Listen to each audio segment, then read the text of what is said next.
Bartise comes over there and interrupts them, and I was like, did she do that to you when you was over there talking to Raven in the pool? And he was actually being inappropriate when he was talking to Raven in the pool, but did she come and interrupt your conversation? No. Back up on my bullshit, back up on the scene. Done dealing with you, don't know how to deal with me.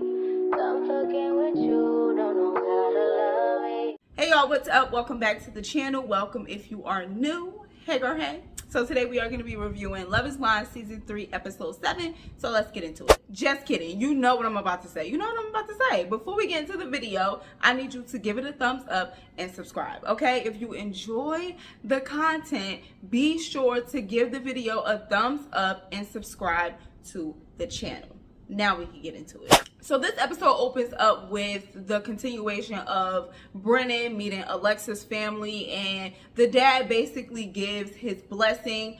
And I thought that was cool because I feel like as the season is starting to progress, Alexa and Brennan seem like they are, I'm catching a vibe a little bit more. They seem like, especially now, having been out of the whole honeymoon and the pods and stuff like that, and seeing how they would try to fit into each other's lives, like, you know, they seem like they got a nice shot. So we also get Colleen meeting Matt's family, and then the mom pulls Colleen aside and they have a moment, and the mom was tearing up and crying and stuff like that. And I feel like it's usually like the mom is usually very welcoming of the woman, but like when the man is coming into the family to meet the family, like everybody is always just kind of like, you know. But I feel like for the most part, the woman is usually welcomed by the family. So then we get Cole. I'm sorry about the lighting. The sun is just, you know, disrespectful right now. But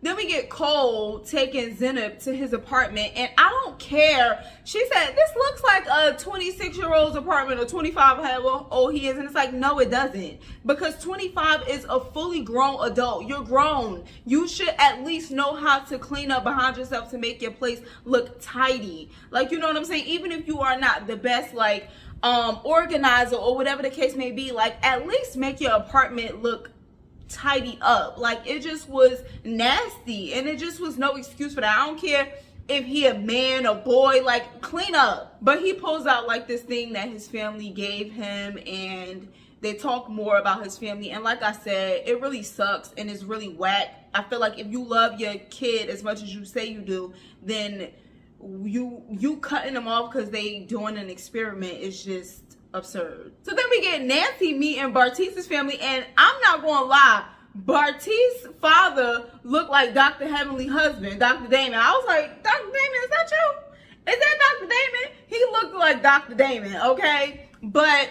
here's the thing that got me with this whole Bartise and meeting the family situation, because they started to talk about the whole abortion thing, right? And I feel like after that, Bartise was acting funny towards Nancy. She said she was picking up on it, and he even said, like, you know, I don't really know if I'm even feeling her like that no more, because my sister doesn't really approve. And now that kind of got me feeling away. And I feel like Bartise used that as an excuse, because I feel like he was already starting to, like, not feel her, or the feelings was fizzling out, or whatever the case may be. So he used his sister not really approving as a way for him to, like, start to pull back from her.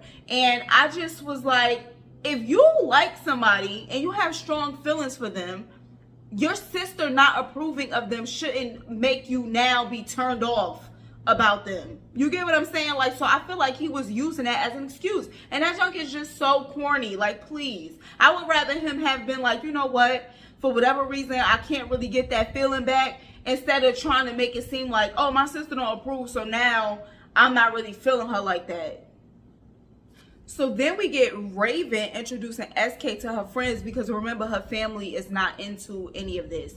And the friends were like, listen, she is not trying to slow down or like have to be in a long distance marriage or have to dumb down her quality of living because you are a student. And I feel like that's what I felt, that's what I knew, and the friends confirmed. Also, another thing, going back to the whole Bartise and the sister thing, I feel like he brought up the abortion thing because he knew that the sister was going to have strong feelings about that. Because, to be honest, up until that point, it seemed like the sister and Nancy were vibing. But I feel like he brought that up because he knew the sister was going to feel a way about it, and he could use that as like a thing to be like, well, my sister doesn't approve, so now I don't approve. And maybe he's not that smart. I don't know. Maybe he's not that calculated. I don't know. But that's just kind of what I thought. So then we get also in this episode, all of the couples meeting up, and then the girls are talking.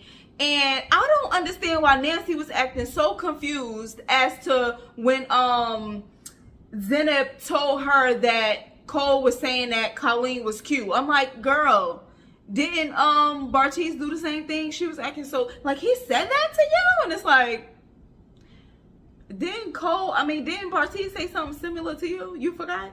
Zeneb also says that Cole basically feeling like Colleen is so attractive and saying all of that stuff has taken a hit on her self-esteem, and that made me feel so bad for her because I feel like she is such a beautiful woman, and to see a beautiful woman sit there and feel like she is the dog face girl is just really, really sad. But I feel like I don't know, I think it also has something to do with her own insecurities, and it's not all about what Cole has been saying. Obviously, him saying the things that he said about Colleen doesn't help her self-esteem, but I feel like it also has something to do with her own insecurities. But it just made me sad because it's like, you're beautiful, like, and just because he wants or is attracted to a certain type of a woman, don't let that make you feel like you are not beautiful. So that was really sad. Then we get the other people from the pod showing up, right? Which, you know, I didn't really know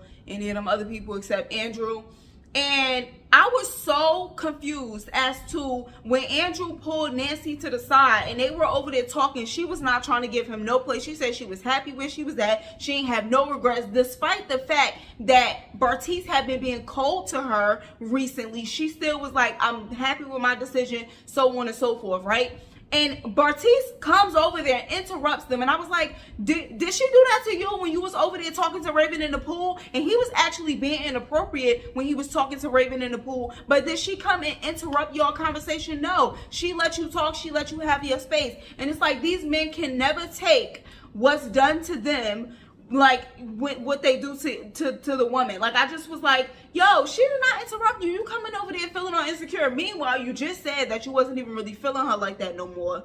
But you come over and interrupt her conversation. I just was like, you so corny. Corny, and it's giving you're insecure. Because, like, I just was confused. She did not come over there and interrupt them not one time. And he was, like I said, actually over there being inappropriate. So I just found that very, very strange. I'm like, yo, these men could never take it. They could never take it. They could never take it. You don't even know she over there telling the man she's so happy with you and so on and so forth. And then you feel the need to come and interrupt.